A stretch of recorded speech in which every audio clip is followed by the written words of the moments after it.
ఉన్నారు. 400 మంది విద్యార్థులకి కేవలం 4 టీచర్లే ఉన్నారు, ఉపాధ్యాయులు ఉన్నారు. సో అయితే దానికోసం పోరాటం మొదలైంది. మాకు ఇంకా ఉపాధ్యాయులు కావాలి, 400 మందికి 4 ఉపాధ్యాయులు సరిపోతాయి. సో ఎంతో పోరాటం జరిగింది. ఆ పోరాటం మొదలు మన హెడ్ మాస్టర్ జ్యోతి మేడం మొదలు పెట్టారు. దానికి సహకారం మన కోటేశ్వరరావు సార్ చేశారు, వారి సహకారం మన రమేష్ సార్ చేశారు, వారందరికీ సహకారం మన మీడియా మిత్రులు చేశారు, పూర్వ విద్యార్థులు కూడా చేశారు. వీరందరి సహకారము పోరాటంతో మనకి ఇప్పుడు 10 మంది అదనంగా టీచర్లు రావడం జరిగింది. ఇది చిన్న విషయం కాదు. దీనికి మీరందరూ రుణపడి ఉండాలి. వీరందరి పోరాట ఫలితము మనకి 10 మంది ఉపాధ్యాయులు వచ్చారు. ఇప్పుడు మనకి సరిపడా ఉపాధ్యాయులు ఈ పాఠశాలలో ఉన్నారు. ఆ ఉపాధ్యాయులను మీరు మంచిగా ఉపయోగించుకుంటే మీకు ఇంకా తిరుగుండదు. ఏ ప్రైవేటు పాఠశాలలో ఇంతమంది ఉండరు, ఎక్కడ ఏ స్కూల్లో కూడా ఇంతమంది విద్యార్థులకు ఇంతమంది టీచర్లు ఉండరు. అందుకని మీరు గర్వంగా మాకు ఉపాధ్యాయులు ఉన్నారు, మేము గర్వంగా ఈ పాఠశాలలో విజయపురి సౌత్ ఉన్నత పాఠశాల చదువుకుంటున్నామని చెప్పి గర్వంగా చెప్పుకోవచ్చు.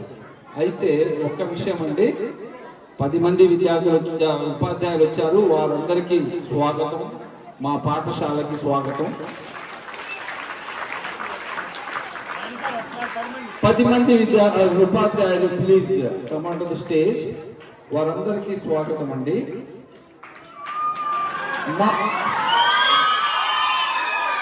ఇద్దరు ట్రైనింగ్ వెళ్ళారు కాబట్టి మిగతా వాళ్ళందరూ స్టేజ్ మీదకి రావాల్సిందిగా ప్రార్థిస్తున్నాను. అలానే హెడ్ మిసెస్ గారు జ్యోతి మేడం కూడా రావాల్సిందిగా ప్రార్థిస్తున్నాను. Thank you sir, welcome to. మీరు మాకు వెల్కమ్ చెప్పడం కాదు, మేము మీకు వెల్కమ్ చెప్పాలి madam. Thank you, thank you. అయితే ఇక్కడ ఇంతమంది ఉపాధ్యాయులు వచ్చారండి. ఈ ఉపాధ్యాయులు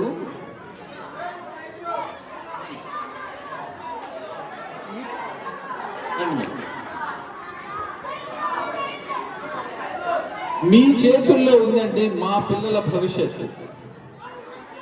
ఉపాధ్యాయులు, కొత్తగా వచ్చిన ఉపాధ్యాయులు సైలెంట్గా ఉండడమ్మా, ఒక్క నిమిషం. మీ చేతుల్లో ఉందండి మా పిల్లల భవిష్యత్తు. వారి భవిష్యత్తు మీరు మంచిగా తీర్చిదిద్దుతారని చెప్పేసి మేము ఆశిస్తున్నాము. మాకు ఇలానే ఉపాధ్యాయులు చాలా మంది ఉండేవాళ్ళు. వారిలో కొంతమంది రత్నాలుగా ఉండేవాళ్ళు, కొంతమంది వారు జీతం ఎందుకు తీసుకున్నారా అని మేము విద్యార్థులు ఫీల్ అయ్యేటట్లు కూడా ఉన్నారు.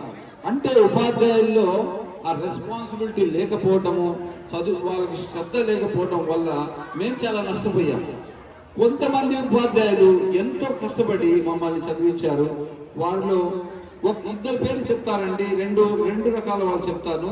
మాకు ఇక్కడ ఒక చెట్టు ఉండేది, ఆ పొడవు కాయ చెట్టు ఉండేది, ఎర్రపూల చెట్టు ఉండేది. వినండమ్మా, ఈ చెట్టు కంటే ముందు ఒక పొడవు చెట్టు ఉండేది. దాని కింద మాకు డ్రిల్ మాస్టర్ గారు ఒకరు ఉండేవారు. డ్రిల్ మాస్టర్ గారు అక్కడ మమ్మల్ని కూర్చోబెట్టి ఏం చేసేవాళ్ళు తెలుసా?